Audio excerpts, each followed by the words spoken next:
Pinaandar na ng kaibigan ang sasakyan. Magmomol lang sila at kakain. Pagkarating nila doon, hinila agad siya ni amihan. Pumunta silang Pandora.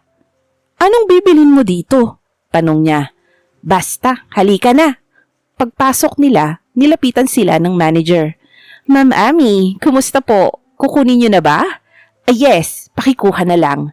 "Just a moment, ma'am. Take a seat po kayo. Leia, pakibigyan ng complimentary drink si na ma'am." "Kilala ka dito?" Nagtataka niyang tanong. "Of course! Investor ako ng Pandora, no?" Proud nitong sabi. "Wow! Iba ka talaga, Ami!" Pumapalakpak niyang sabi. "Ma'am, milk tea po," sabi ni Leia. "Thank you," sagot nila. "Ma'am Ami?" Lumapit ang manager. "Ito po." Binuksan nito ang isang box ng set ng jewelry. Diamond set. "Ang ganda!" sabi niya. "You like it?" "Of course naman!" "Ibabalot na po ba, ma'am?" tanong ng manager. Yes please. Saka yung note pakilagay." "Yes, ma'am." "Ang ganda naman nun," sabi niya. "Kapag may nagbigay sa akin ng ganyan, pakakasalan ko kaagad." Natawa si amihan sa sinabi niya. "Ma'am, ito na po." Iniabot ang paper bag sa kanya. "Ito bumili. Sa kanya mo iabot." Tanggi niya. "Pero nakaregister po ito sa pangalang Athalia Lazarus," sagot ng manager. Tinanggap niya to. "Sa akin to?" Maluha-luha niyang sabi. "Oh, paano bagayaan? Kailan tayo magpapakasal?" Biro ni Ami. "Luka-luka ka talaga." Niyakap niya ang kaibigan. "Para saan to?" "Regalo ko para sa kasal mo. Isuot mo ha." "Oo naman. Salamat." Umiiyak siya. "Alam mo talaga ang weakness ko. 20 years na kitang kaibigan. Malamang alam ko ng mga gusto mo." "Alam ko rin naman ang paborito mo eh." "Bags." Sabay nilang sabi ni Ami. Matagal niyang niyakap ang kaibigan. Nag-iisa lang ito sa puso niya. Madami silang kabarkada pero sila talaga ang sanggang dikit. Alam nito ang lahat sa kanya at siya din dito. Walang nakakalabas na usapan nila. Lubos ang tiwala nila sa isa't isa. "Mamimiss ko to," sabi niya na nakayakap pa rin kay Ami. "Ako rin." Paglabas nila ng Pandora, nakasalubong nila sina Rafael at Arvin. Nagulat pa ito nang makita sila. "Anong ginagawa niyo dito?" tanong ni Rafael. "Bumili, kita mo oh." Tinaas niya ang paper bag. "Tama-tama pala na nandito ka na. Bumili na tayo ng wedding ring," sabi nito. "Hi Ami." Bati ni Arvin. "Che!" sagot ng kaibigan. Dating nililigawan ni Arvin si Ami. Subalit sa hindi malamang dahilan, ginost ni Arvin ang kaibigan. Simula noon, hindi na ito nakakausap ng maayos ni Arvin. Nahawa ata ito sa kanya. Ilang beses na nitong pinatawad si Arvin noon pero ginost lang ito. Kaya sa sobrang inis nito, halos isumpa na nito si Arvin. "Galit ka pa rin sa akin?" tanong ni Arvin. "Ay hindi, tuwang-tuwa ako sa iyo. Napakabait mo eh, napaka." Sabay irap nito sa lalaki. "Tara na sa loob, Athalia, at baka madamay pa tayo sa dalawang yan." Aya ni Rafael sa kanya. "Rafael, anong madadamay? Madadamay ka lang kapag kinampihan mo yung kaibigan mong multaw," sagot ni amihan. "Paano ako makakapag-explain sa'yo nakablock ako?" sagot ni Arvin. Hindi na nagsalita si Ami. Pinanindigan na nito na hindi tinitingnan si Arvin. "Ma'am Ami, bumalik po kayo," bati ng manager. "Bibili daw sila ng wedding ring," sabi niya. Saka binulungan ng manager. "Ialok mo yung pinakamahal ha."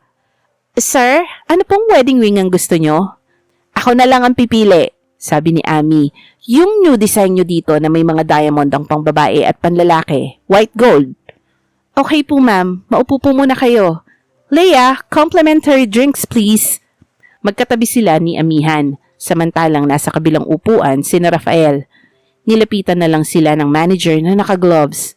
Dala nito ang 3 pares ng wedding ring. "Bakit 3 nakalagay?"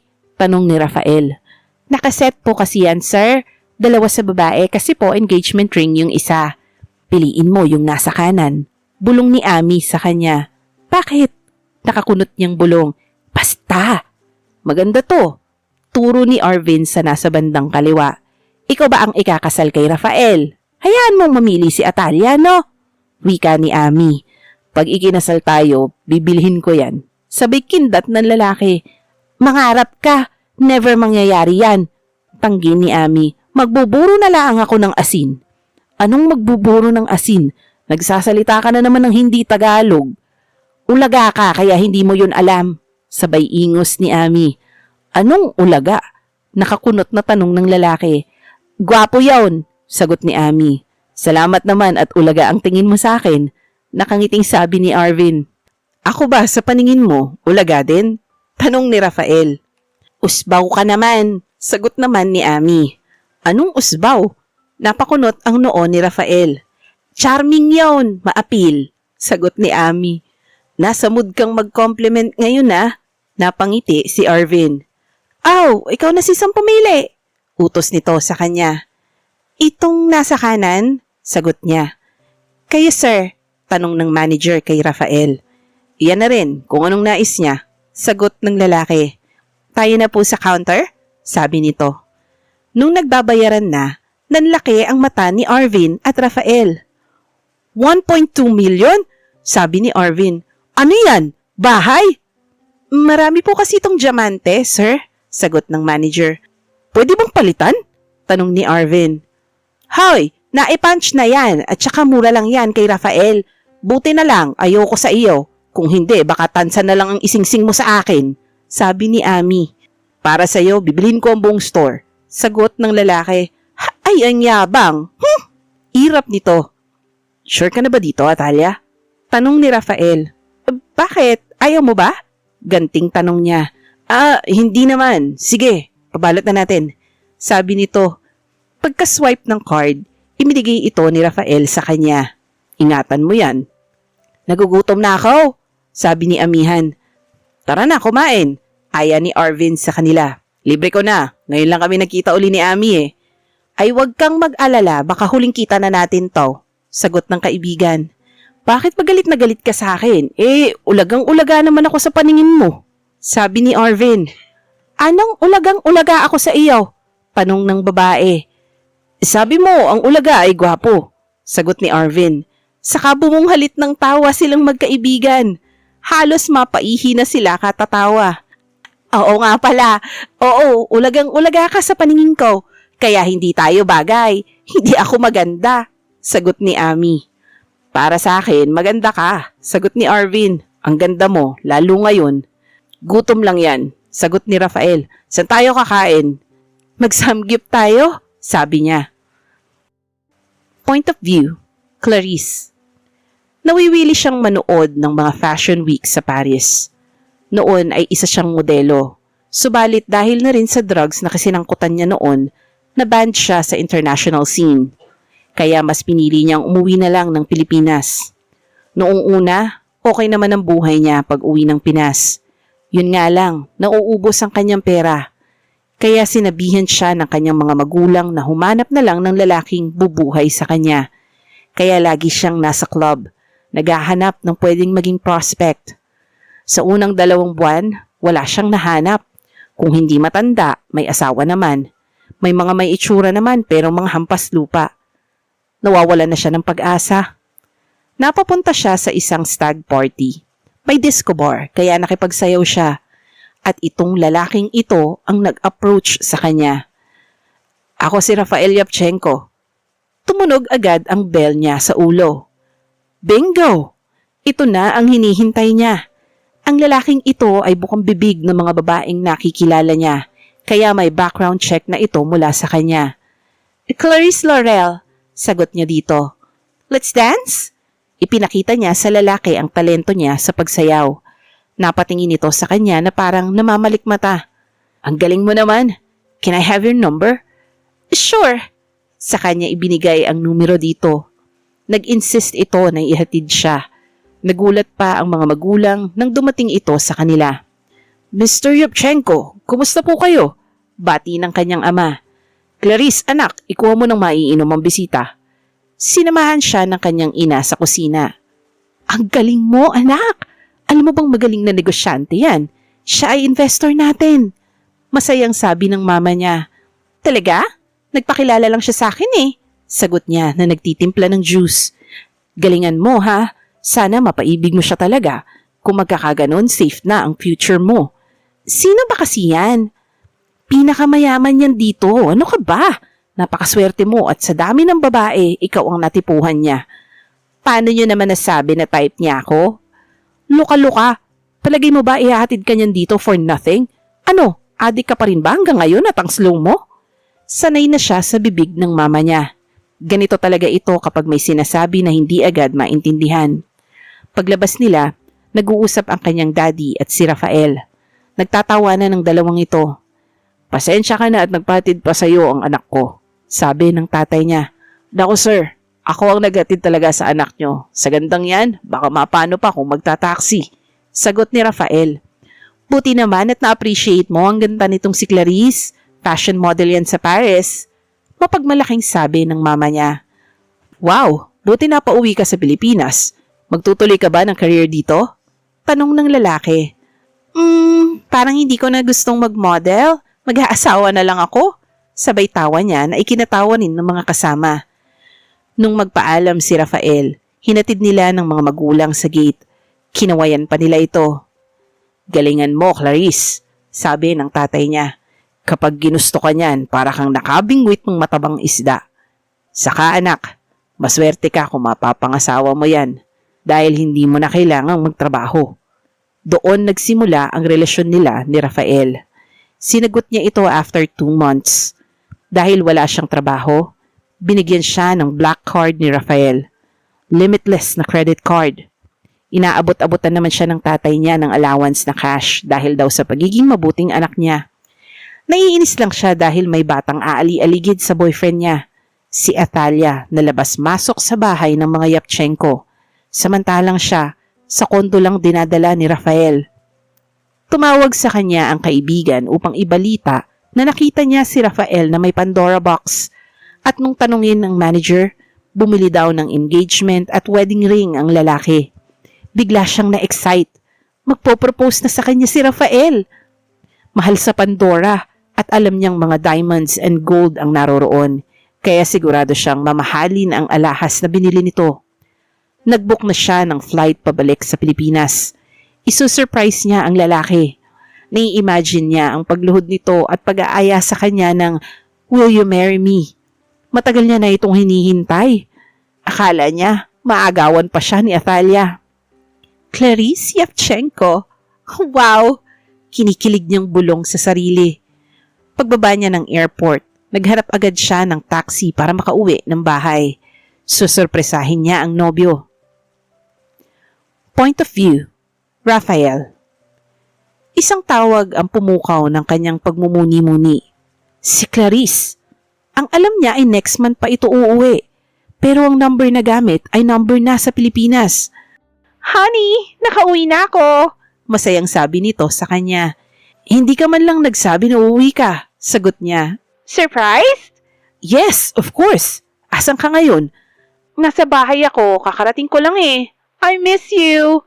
I miss you too. Puntahan na lang kita ah. Magkita na lang muna tayo sa resto na paborito nating puntahan bukas. O sige, saka saan tayo pupunta sunod? Your place? Basta, gusto ko magkita muna tayo. Siyempre naman. Halata ang excitement sa boses nito. O sige na, magpapahinga muna ako. I love you. Bye. Shoot, pinatay. Naiiling niyang sabi. Paano ko sasabihin sa kanya? Magagalit yun. Sana maunawaan niya ang sitwasyon ko. Ayoko man siyang iwan pero wala naman ako magagawa. Nakasalalay dito ang future naming dalawa. Sinabi pa ni Lolo na ipupull out ang investment sa kanila kapag hindi ako nagpakasal kay Atalia. Bakit kasi si Atalia pa? Sana iba na lang. Sabi niya sa kanyang sarili. Lalong magdududa yun na baka noon pa may relasyon na kami ni Atalia. Baka isipin niya niloloko ko siya. Point of view, Clarice. Malakas ang pag-uusap ng kanyang magulang nang bumaba siya ng hagdan. Kaya nag-alala siya. Anong nangyayari? Tanong niya sa mga ito bago siya naupo sa sofa. Maring, pahinging kape. May problema tayo, Clarice. Nalulugi ang negosyo natin. Sagot ng kanyang ina. Ha? Paano nalulugi? Nagtataka siya. Itong tatay mo kasi nalulong sa kasino, sabi ng kanyang ina. Ako lang ba? Ikaw nga shopping ng shopping tapos every week gagala. Paninisi ng kanyang ama. Gamit natin ang binibili ko. Yung sayo, halos pinapamigay mo na. Tumigil nga kayo. Awat niya dito. Mareng, asan ang kape ko? Napakatagal mo. Senyorita, ito na po. Nagmamadali ang katulong. Pagkalapag, nagmamadali ding umalis. Hinahawakan niya ang kanyang ulo.